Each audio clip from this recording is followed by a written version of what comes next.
Hi, this is Drew Erickson talking about money, not math, like always. And today, rather than reviewing anything, I'm here to talk to Jared May, a friend of mine who is the owner of May Bookkeeping Solutions.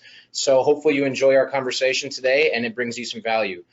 Just generally speaking, you guys know a little bit about me. I've talked quite a bit over the past few days, so I just want to get a good chance to introduce Jared and so you guys get to know him. Jared, why don't you tell us a little bit about your business and kind of when you started it? Well, my business is May Bookkeeping Solutions. Okay. I started it just a couple of months ago. Really, the foundation of it is I've worked in accounting jobs for about 25 years, and in my previous full-time position for almost 20 years. So, worked kind of in the corporate realm with bookkeeping and doing the accounting. So with that experience, I felt like I wanted to reach out on my own and start my own business, help other business owners, small business owners. I know that's something that business owners need. So, Okay. yeah. So before we get kind of into the Yeah. nitty gritty of what you do exactly, just out of curiosity, get to know you a little bit better. Tell us, so do you have a family? Are you married? Have kids? What's your kind of social life look like? Yes, I have a wife and two kids. My wife and I have been married for about 23 years. Nice, congratulations. Thank you. And I have a daughter who's 18, son who's 15. So a couple of teenagers still in the house. Fun ages. Yes. But other than that, enjoy my family, spending time together. I didn't grow up here. I moved to Thief River Falls in 1995 Okay, after I had graduated, and that's where I met my wife here. nice. She grew up here, so I've been in town for that's about 24 years now. So yeah, time goes by fast. Absolutely, good foundation. Yeah. And I have to throw this in there, even though it was a tough weekend for us last week. I know you're a Gopher fan, so I Yes. appreciate that about you. But what else do you like to do for fun? I play music somewhat Really? as often as I can. What do you play? I play bass guitar. Okay, I have Yep. no idea how to do that, but Yep. I'm impressed that you can do it. Actually, my father-in-law and I have played uh, music together for a long time. That's That's a Yeah. cool connection to have. Yeah, I don't get to play as often as I used to, but it's nice. My kids are learning. My daughter sings.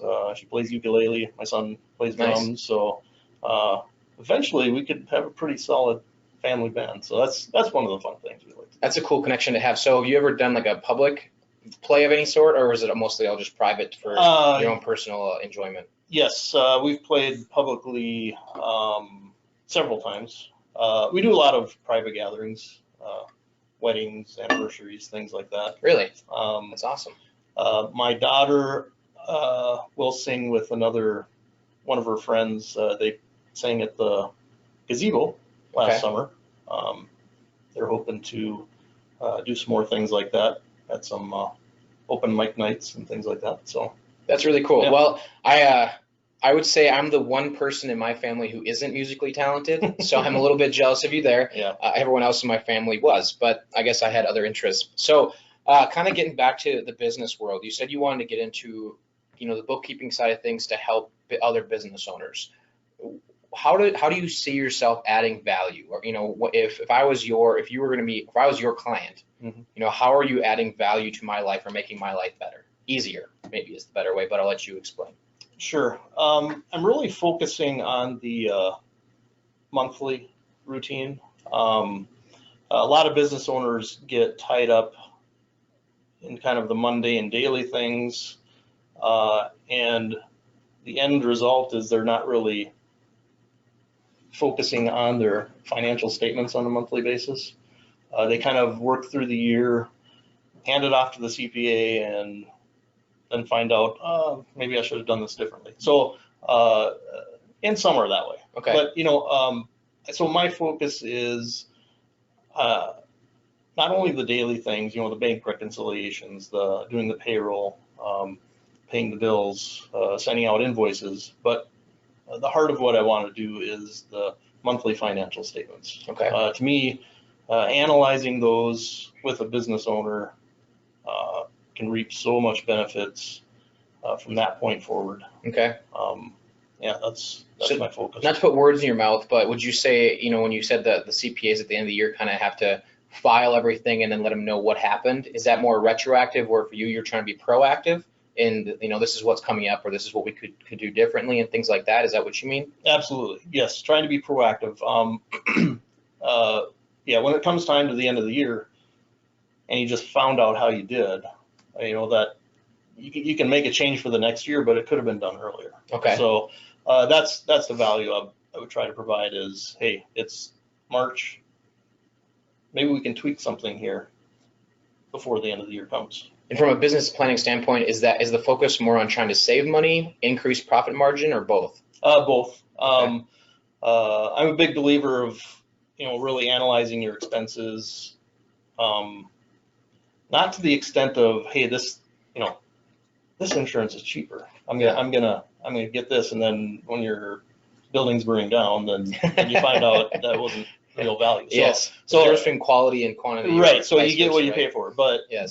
There are things, recurring things that do I need this at all? Mm-hmm. So maybe kind of trimming the fat, so Okay. to speak, on some of those areas. But also with those monthly financial statements, looking at the gross profit margin.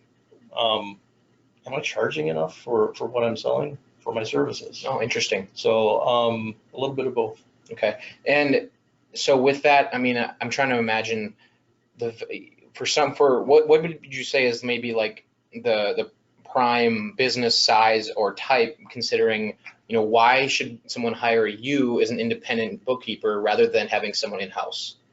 Because I'm imagining, large corporations would have people in-house, like DigiKey, for example. But so what is that? What's the difference that you see there? Or where does that kind of come into play? Yeah. So, like you said, there's employers or businesses that would be just too big. They're hiring their own people.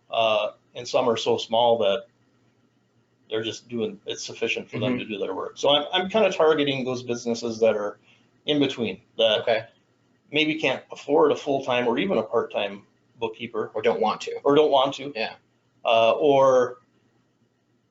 And they are doing, and perhaps the owner's doing it themselves, but man, they could spend so much time doing other things that would make their business more money. So I think I can fit into that, make a solution there of a very affordable solution. Okay. To provide this monthly service. Interesting. I think that's a really valuable point, because if there's one thing that I've learned, people who own businesses and business owners don't need us to teach them how to make money, right? They know how to do that themselves. Exactly. And if maybe they could even do what you do if they wanted to, and they wanted to spend all that extra time, maybe. Yep. But do they really want to? Is that fair to say? They have their businesses to run, hopefully families to spend time with, and other things. So you're kind of helping maybe give them more time for other things that are more valuable. Right. Is that fair to say? Yeah, it is. Think about, let's just for example, a chiropractor. If he took a couple hours during the week or a day to do his books, he's not seeing patients. Yeah. He could be. Or his family. Exactly. Yeah. So now he's got to do it at night. Yep. And now that's cutting into family time. So it really comes down to a quality of life type of deal too. Very interesting. Yeah. So I don't know, maybe you already explained this, I apologize if you did, but what got you interested in this world? In the bookkeeping and the accounting and kind of your area of expertise, what got you interested in that? Oh, it goes back to high school. I took, I think I was a sophomore. I think I elected to take an accounting class for whatever reason. Yeah. I don't remember. I just loved it. Okay. And so from then on, I've just loved it. So I took that in college and have worked in that line of work ever since. I'm very detail oriented. I like things to be accurate, and it just fits my personality as well. Okay. So you might be one of the few people I know who are not only, I know it's left brain, right brain, I don't remember which one's which, but one's creative, one's analytical, but it sounds like you actually like to use both, which is interesting. I always like to say I got pigeonholed into just the analytical side, but that's okay. Right, maybe a little bit of both, but yeah, probably a little more the accounting side. Yeah, that's fair. That's fair. So, I know with some businesses, they only work with local clients, which for anyone who doesn't know, we live in Thief River Falls, Minnesota. For anyone who doesn't know where that is, basically goes 60 miles south of the Canadian border and 50 miles east of the North Dakota border. But so for you, do you only work with local clients, or what's your range of people, business owners that you can work with? Is it online, Minnesota only, or kind of what does that look like for you? Yeah, so I'm attempting to do quote unquote virtual bookkeeping. So I have clients anywhere in the United States. Okay. What's nice about technology, I focus mainly on QuickBooks Online software. Clients of mine don't have to have that, but it is kind of my area of expertise.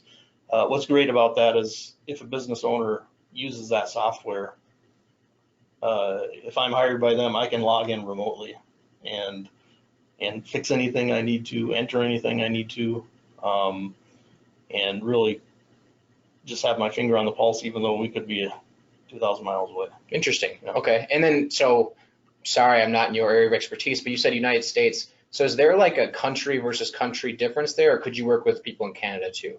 I could work with people in Canada. I just don't know as much about their laws, their rules. Okay. Yeah, I think generally I could probably get their stuff done. Okay. But I just wouldn't be as knowledgeable of how it really affected taxes eventually. Yeah, I was just curious because I know our licensing in my world is a lot, everything's different from state to state, but country to country especially. Yeah. So, in your experience, not only working for other companies, but also in starting your own business, what would you say is the biggest or best financial lesson you've ever learned? Kind of a couple lessons. We talked about it a little bit. Really, a company that runs lean is a very healthy company. We've talked about this before. It's not so much your income, but it's how you control your expenses that can make you profitable. Okay. So really analyzing your expenses. Do I need this? Can I buy this same product over here for a better price? Not disregarding the quality because you get what you pay for. But that's one lesson. The other lesson is, I believe, especially working for a manufacturing company in the past, is don't be afraid to take on debt if it makes you money. So leveraging debt. Yes. Yeah. So some businesses might shy away from making that big equipment purchase or whatever kind of major purchase because they don't want that debt.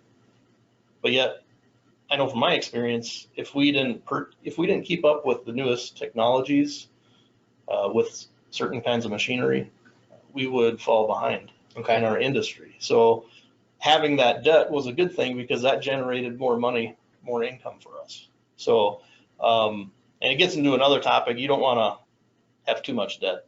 Absolutely. But that's where I can help, an owner analyze, can I take this debt on or not? Is this going to be healthy or is it not? Because really those major things, even if it's, it could be vehicle, it could be a software purchase. Yeah. Or other kinds of equipment.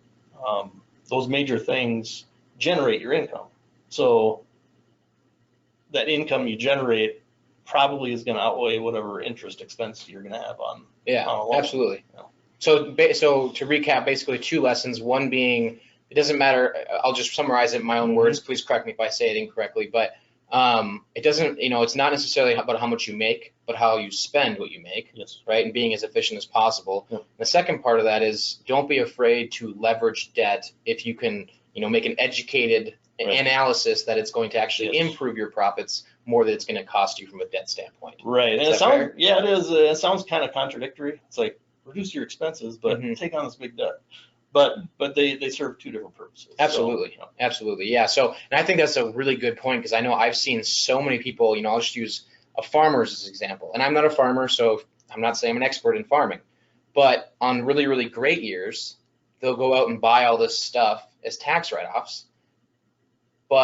And so they made save money with taxes that year. But then on the low years, now they're struggling for cash flow. So where's maybe the middle point there of what's actually improving our business versus what's just maybe saving us a couple bucks this year, but going to cost us in the long run? Exactly, and that can be found before you ever make that purchase. Absolutely, you can figure it out. Yep, yeah. Instead of having to figure out the hard way later on. Absolutely. So it doesn't have to be just finance necessarily, but just generally speaking, what would you say is your definition of being successful? Well, I mean, a business owner or an individual can be successful in different ways. They could make monetary success, but what does that sacrifice does that come at? To me, a successful person can find that balance of I'm doing what I can do to be profitable, but yet there's another life besides work. So to me, a successful person is one that can find that balance, and which is what I would hope to achieve by offering services to people, is taking some things off an owner's plate that they can do whatever they want with that time. Mm-hmm. So to me, that's a successful person, is one that's able to strike that balance of work, life, and spiritual, whatever. Yeah, and would you say there's one balance that fits everyone, or does everyone kind of have to find their own personal balance on what works best for them? Well, everybody's got different circumstances. Some people I've got a family with 2 kids. Yep. My circumstances are gonna differ from a single person. So Yeah.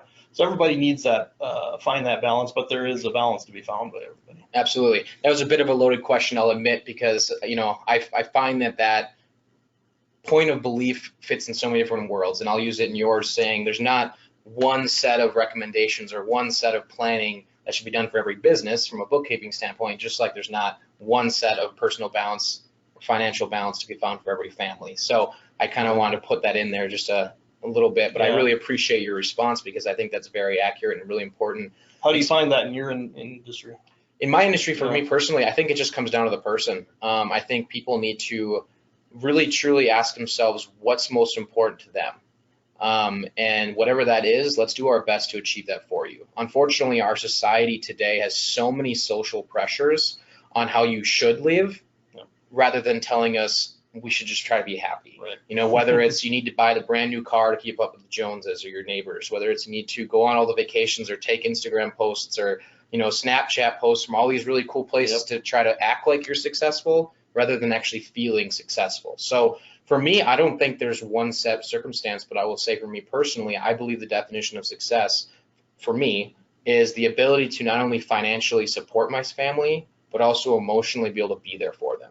From not only emotional, but also from a time standpoint. Not one or the other. I know I've known many people in my life who had parents who were millionaires but weren't around all that often, and maybe that worked well for them.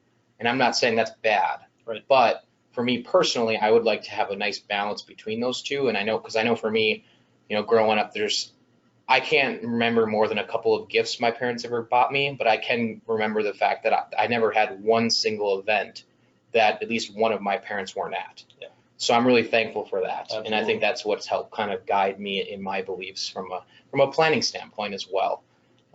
So I appreciate you asking me that. Is there, other than what we've already talked about, I know we could probably go on forever, talk about gophers and things like that, but is there anything about yourself, your business, or anything else that we haven't covered already that you'd like to mention to anyone who takes the time to watch our video?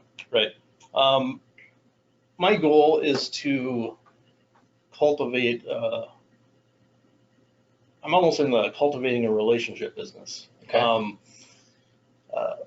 A bookkeeper is someone that you're handing the reins of all of your finances over. And not all the reins, but you're giving them an inside look into, this is my world. You want to trust that person. So for myself, I try to be trustworthy.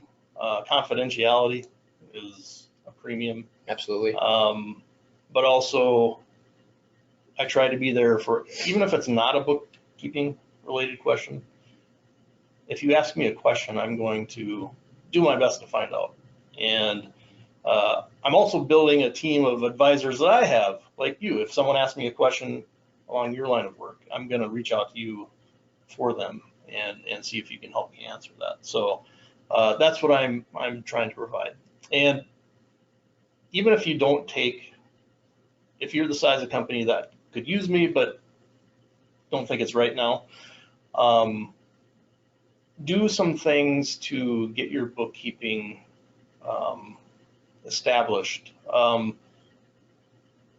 Important things are your monthly reconciliations of your bank statement and your credit card bills. To me, that is one of the top things, because banks aren't perfect. Mhm. They're going to make mistakes. If they overdrew something and you didn't do your reconciliation, you're going to have no idea that went out of that business.